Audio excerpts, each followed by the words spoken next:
इनके सामने जब भी कोई पीड़ा आती है, जब भी इनको कोई बात समझ में आती, कोई बताता है, तो ये तुरंत उसके लिए तैयार खड़े होते हैं। तो मेरे बच्चों, अब मुझे लगता है पूरी ताकत के साथ अब शुरुआत कर सकते हैं। देखिए, अब जो आप बनना चाहते हैं, जिस मुकाम पर पहुंचना चाहते हैं, ऐसे सफल बच्चे आपके सामने बैठे हुए हैं। और ये वो बच्चे हैं जो 2022, 2023, 2024 बैचेस के सिलेक्टेड हैं। इनसे भी आप रूबरू होंगे, इनकी भी बातें आप सुनेंगे। देखिए, हर आदमी के जीवन में कोई ना कोई एक ऐसा मौका जरूर आता है जब एक थका हुआ, एक हारा हुआ आदमी दोबारा उठ खड़ा होता है और अपनी यात्रा को पूरी करता है। क्या पता आज वो मौका हो कि आप यहाँ कुछ ऐसी बातें सुन लें इन सिलेक्टेड बच्चों से, मनीष भैया से कुछ ऐसी इंस्पिरेशन आप ले लें कि आप दोबारा उठ खड़े हों और अपनी जो तैयारी की गति है उसको बढ़ाएं और कामयाब हों। मेरे प्यारे बच्चों, मैं एक कहानी सुना रहा था आपको जो हमें हमारे स्कूल के टीचर ने सुनाई थी कि एक शिल्पकार था, वो किसी रास्ते से गुजर रहा था, तो उसको रास्ते में एक पत्थर दिखाई दिया और शिल्पकार ने उस पत्थर को कहा कि मैं आप में भगवान की मूर्ति बना दूंगा, मैं इस चीज के काबिल हूँ, बस आपको थोड़ी देर वक्त देना पड़ेगा, थोड़ा वक्त सहन करना पड़ेगा, दर्द भी सहन करना पड़ेगा, थोड़ी पीड़ा होगी। उस पत्थर ने कहा कि नहीं, मैं इतना दर्द सहन नहीं कर पाऊंगा, तो उस पत्थर को वहीं छोड़ दिया। शिल्पकार का काम था, आगे चला गया। शिल्पकार फिर आगे गया, उसको फिर एक पत्थर मिला। शिल्पकार ने फिर वही कहानी उस पत्थर को सुनाई कि मैं आप में भगवान की मूर्ति बना सकता हूं, बस आपको थोड़ा दर्द सहन करना पड़ेगा। उस पत्थर ने कहा कि ठीक है, मैं दर्द सहन करने के लिए तैयार हूं। मूर्तिकार ने धीरे धीरे धीरे धीरे चीनी हथौड़े से धीरे धीरे धीरे धीरे उस पत्थर को काटना छाटना शुरू किया। उस पत्थर में धीरे धीरे दर्द होना स्टार्ट हुआ। थोड़ी देर के बाद उस पत्थर ने हाथ उठा दिया और कहा कि मैं इससे ज्यादा और दर्द सहन नहीं कर सकता, मुझे यहीं छोड़ दो। मूर्तिकार का क्या था, वो उस कटे छटे पत्थर को वहीं छोड़ गया। फिर थोड़ा और आगे चला गया और जब आगे गया तो फिर उसे एक पत्थर मिला। उस मूर्तिकार ने फिर वही कहानी उस पत्थर को सुनाई कि अगर आप थोड़ा पेशेंस रखेंगे तो मैं आप में एक भगवान की मूर्ति बना दूंगा, बस आपको थोड़ा दर्द सहन करना पड़ेगा। लेकिन वो पत्थर था बस्ती शहर का। उसने कहा कि तुम जितना दर्द देना चाहते हो दे दो, लेकिन मुझे बस भगवान बना दो, मेरे अंदर भगवान की मूर्ति बना दो। मेरे प्यारे बच्चों, शिल्पकार ने वही काम किया। चीनी हथौड़े से थोड़ा थोड़ा धीरे धीरे उसको दर्द देते रहे, काटते रहे। उस पत्थर को दर्द होता रहा, लेकिन धीरे धीरे उस पत्थर से एक भगवान की मूर्ति बनी। शिल्पकार का क्या था, उसने वो मूर्ति बनाई, साइड में रखी और चलता चला गया। धीरे धीरे कोई और विद्वान आदमी हम जैसा वहां आया, आप जैसा कोई विद्वान आया और उसने देखा यार ये भगवान की मूर्ति यहाँ रखी हुई है, क्यों ना इस मूर्ति को हम किसी मंदिर में स्थापित करें। तो लोगों ने उस मूर्ति को मंदिर में स्थापित कर दिया, भगवान की मूर्ति को। ब्राह्मण आए, पंडित जी आए, उन्होंने कहा कि यार इस मूर्ति के आगे एक ऐसा कटा छटा पत्थर लाओ जिसपे रोज नारियल तोड़ा जा सके और नारियल तोड़ के भगवान के चरणों में चढ़ाया जा सके। तो ढूंढने लगे आसपास और कोई पत्थर, तो वही कटा छटा पत्थर वहां पे गिरा हुआ था जिसने थोड़ी देर दर्द सहन करने के बाद मना कर दिया था कि मुझे गर्मी लग रही है, सफोकेशन होने लग रहा है। तो उस पत्थर को लाए वहां से उठा के और उस भगवान की मूर्ति के आगे रख दिया उस पत्थर को।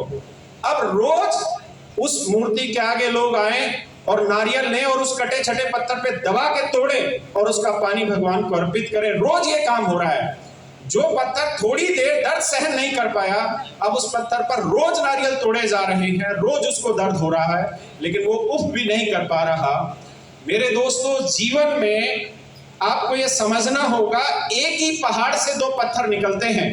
एक पत्थर से भगवान की मूर्ति बन जाती है और एक पत्थर से उस मंदिर में सीढ़ी का पत्थर लग जाता है। एक पत्थर पर लोग पैर रख के जाते हैं और एक पत्थर के आगे लोग पैर झुकाते हैं, सर झुकाते हैं। तो ये आपको निर्णय करना है कि आप किस ओर जाना चाहते हैं। मेरे प्यारे बच्चों, अब वक्त बदल चुका है। अब भगवान की पूजा तो होगी होगी, लेकिन उस शिल्पकार की भी पूजा होगी, उस शिल्पकार का भी सम्मान किया जाएगा जिसने उस भगवान की मूर्ति को ढाला। और ये ऐसे सेलेक्टेड बच्चे जो हैं, इनको हर कदम पर मदद कर कर आगे बढ़ाने में जिस शिल्पकार ने योगदान दिया उसका नाम है मनीष भैया। मैं जोरदार तालियों से स्वागत करता हूं। देखिए, आदमी अपनी जाति में खो जाता है, धर्म में खो जाता है, वर्ण में खो जाता है। असली मजा तो ये है जो अपनी मिट्टी का कर चुका है। कहते हैं कि अगर आप अपनी मिट्टी को खुश होने की कुछ वजह भी दे दें तो समझिए आपका जीवन उद्धार हो गया। लेकिन अगर आप मिट्टी को अपने सर माथे पर लगा लें और उसी चीज को एक मुहिम के रूप में जीने लगे कि जिस गरीबी से मैं उठा, जिस संघर्ष से मैं उठा, अगर मैं इसी संघर्ष को, इसी गरीबी से उठे हुए हर बच्चे को अपना लूं और उसे ऊपर उठा दूं और उसको कामयाब बना दूं, तो समझिए उसने अपना जीवन धन्य किया ही किया, ना जाने कितने और लोगों का जीवन धन्य किया ऐसी इंस्पिरेशन देने के लिए। तो मेरे प्यारे बच्चों, आप जानते हैं भगवान की दया से आप सब लोगों का प्यार मिलता रहा है। कैरियरविल ऐप पर 1,40,00,000 बच्चे इस समय पढ़ रहे हैं। कैरियरविल ऐप पर ना जाने कितने ऑफलाइन सेंटर्स पे पढ़ने लग रहे हैं, लेकिन हम भी बहुत बार कमर्शियल हो जाते हैं। लेकिन कई बार जब कोई ऐसी कहानी सुनने को मिलती है तो हमें भी शर्म आने लगती है। मैंने आपको बताया था एक वीडियो में कि अभी 2024 में ही एक सेलेक्टेड बच्चा मेरे पास आया। आपने इंटरव्यू भी देखा होगा, उसका इंटरव्यू बहुत वायरल हुआ। करीबन 80-85 लाख बच्चों ने उसके इंटरव्यू को देखा। उस बच्चे की शायद अंडर 100 रैंक थी, 73 या कुछ ऐसी रैंक थी उसकी। उस बच्चे से जब मैं बात कर रहा था तो उसके फादर गुजर गए। उसने बताया कि मेरी माताजी जो थी वो अकेली थी, बाकी किसी रिश्तेदार में, घर परिवार में वो कहीं से कोई मदद थी नहीं। और जिस जाति से सर मैं हूँ, उस जाति में बहुत सामर्थ्यवान लोग होते भी नहीं हैं, बहुत गरीब ही लोग थे, लेकिन उन्होंने किसी ने मदद नहीं की। मेरी मम्मी ने किसी स्कूल में नौकरी कर कर, आप समझ सकते हैं कि एक अनपढ़ बेचारी स्त्री को क्या नौकरी मिली होगी। छोटा मोटा काम स्कूल में होता है। कहता मेरी मम्मी ने किसी तरीके से हमें पाला पोसा और बड़ा किया, और उसके बाद फिर हम इस जर्नी पे पहुंचे कि आज आपके सामने। तो मैंने उनसे पूछा कि यार बहुत बड़ी चीज कही तुमने, और मैं इंस्पायर हूँ इस बात से कि आप इतने संघर्ष के बाद आए हैं। लेकिन मुझे एक चीज बताना कि आपने जहां भी कोचिंग ली है, जिस भी इंस्टीट्यूट का से आपने कोचिंग ली है, दिल्ली में अगर आप आके रह रहे हैं, तो मैं ये बात समझ सकता हूँ कि आर्थिक रूप से कितना मुश्किल होता है दिल्ली जैसे शहर में आके कोचिंग लेना। मेरे दोस्तों, अगर आप छोटी से छोटी कोचिंग भी लेंगे ना, तब भी आपका महीने का 10 से 12 हज़ार रुपये खर्चा हो जाएगा, क्योंकि आप रहेंगे भी, खाए पिएंगे भी, किताबें भी खरीदेंगे, कोचिंग भी फीस देंगे। और यूपीएससी की तैयारी ऐसी नहीं है जहां आप 6 महीने में सिलेक्शन ले लें। ये एक ऐसी तैयारी है जो कम से कम 1 से 2 साल तो मिनिमम लेती ही लेती है। वो भी तब जब आप फुल इंटेंसिटी से काम कर रहे हो, फुल मोटिवेशन से काम कर रहे हो। उस आदमी ने, उस बच्चे ने मुझे तब एक नाम लिया था दबी आवाज में कि एक भैया थे, मनीष भैया, उन्होंने हमारी मदद की थी। तो मैंने कहा ऐसा कौन है भाई, क्योंकि मैंने ये तो सुना था कि लोग हम जैसे को फोन कर देते हैं कि सर इसका फीस में डिस्काउंट कर दो, और हम आधी बार कर भी देते हैं, एक आध का किसी का नहीं भी करते हैं। लेकिन कोई आदमी ऐसा है जो पूरा पीजी का खर्चा देने लग रहा है।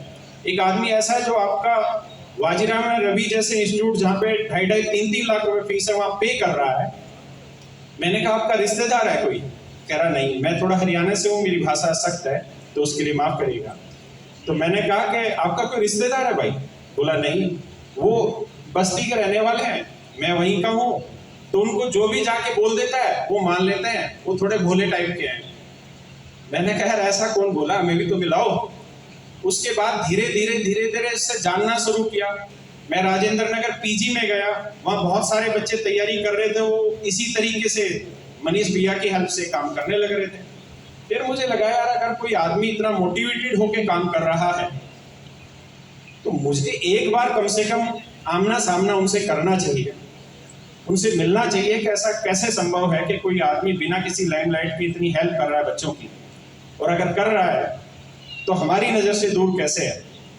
क्योंकि आज के समय में अगर किसी झोपड़ी में कोई 2 केला बांटता है तो उसकी भी वीडियो बना लेता है।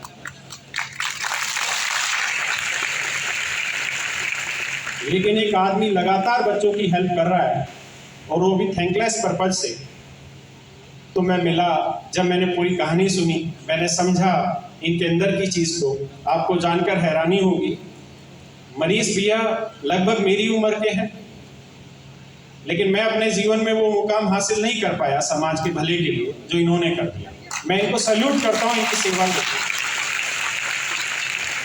और जब इनको जाना तो मैंने इनको समझाया कि आप इतना खर्च कर रहे हैं ना, लेकिन आप तक कौन बच्चा पहुंच पा रहा है? जो एक बच्चे से दूसरा, दूसरे से तीसरा, बहुत धीरे धीरे। आप इतने पैसे में तो ना पूरे बस्ती को ट्रेन कर देंगे, पूरे बस्ती के बच्चों को तैयार कर देंगे।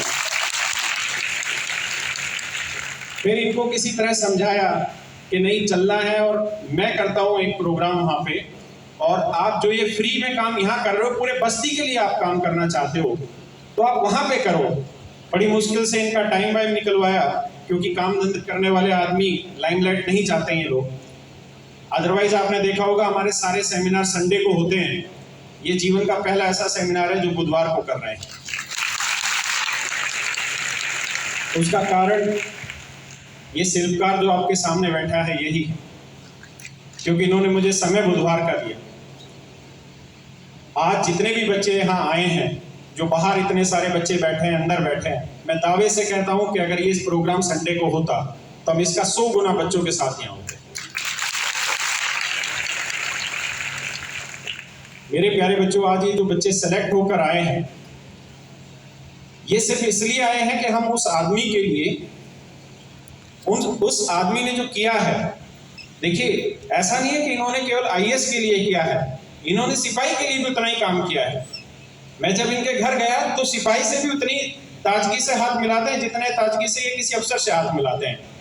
और ये चीज समझाती है कि एक आदमी बिना किसी लाइमलाइट के अपने जीवन को एक टारगेटेड रखना, और आप जानकर हैरान होंगे कि ये सारी आर्थिक सामर्थ्य होने के बाद भी इन्होंने विवाह नहीं किया, क्योंकि इन्होंने पूरा जीवन इसी मिट्टी के लिए लगाना है और उसी के लिए काम।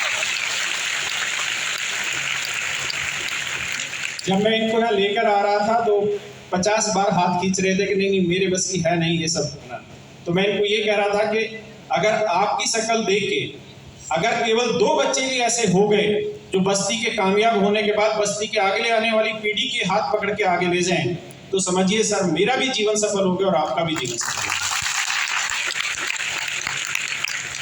तो मेरे प्यारे बच्चों, अब मैं चाहता हूं कि जो बच्चे आए हैं वो मनीष भाई के बारे में कुछ बातें कुछ कहना चाहते हैं, लेकिन मैं उनसे भी ये रिक्वेस्ट करूंगा कि आप बच्चों को जरूर गाइड करें, क्योंकि ये उद्देश्य जरूर है छिपा हुआ कि जिस आदमी ने इतना किया, हम कम से कम उनको ये तो समझाएं कि जो आपने किया है वो गौरव का विषय है, छिपाने का विषय नहीं है।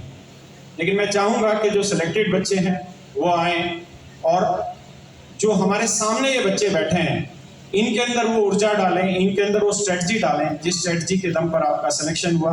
तो मेरे प्यारे बच्चों, आप सभी को बहुत बहुत प्यार और बहुत बहुत नमस्कार। आप सभी का पुनः स्वागत करता हूँ। नीरज जी का